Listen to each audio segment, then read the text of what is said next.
अनादि चरण नाथ भगतपुर टांगी कटक राति में शोपारे बाबांकर ये पूजा बसला दिन मोर श्वास रोग पूरा संपूर्ण भल हो जाए आउ कौन से मेडिसिन भी एपर्त खाऊनी डिसेम्बर 11 तारिख बाहर पाखे भी पैसा नाला भल रूप होगला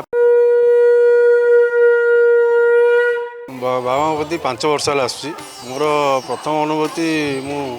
बहुत श्वास रोग पीड़ित थी बाबांकर ये पूजा बसला दिन मोर श्वास रोग पूरा संपूर्ण भल हो जाए आउ कौन से मेडिसिन भी एपर्त खाऊनी राति में शोपारे आउे गोटे वर्ष हम बाबांकर जो संक्रांति पूजा हुए विभूति भाईकर निर्देश क्रम मत बसवाक पड़ा बापांकर जेहेतु देहांत होता मु सुजोग पाईगली पाइबार वर्षक भितर मु झील बाहर चिंतार बहुत थी झील बाहर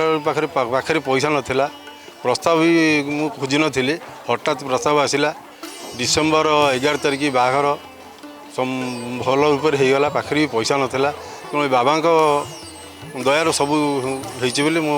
बारंबार आसी पूजार 3-4 थर बसची आउ प्रति वर्षक पर्यंत मु संक्रांति पूजार भी करी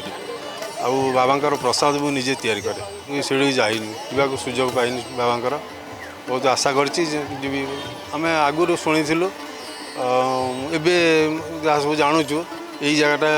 कपिलास रोड यहाँ कपिलास रोड जेहेतु एपटे चली चली सब जाऊे बाबा भी जाइंट यहीठार विश्राम नहीं आम विश्वास कर। नमस्कार मो ना आज्ञा सुभाषिनी बाई मु भी ये 5 वर्ष ला आसूँ मु आगुरी बहुत कथा शुणी थी विश्वास कर आसला मत टे भल लगुच खुशी भी अच्छी आगुरी भाव टे पूजारे बसती किंतु भाईंकर अनुमति क्रमे पूरा गोटे वर्ष बड़ी पूजार बसली मु बहुत से खुशी बहुत किसी पे पाई कहले बाबा भी कहले जो झील बाहागर कथा झील बाहागर कथा भी एमती मुझे स्वप्न भावी नी एमती करी से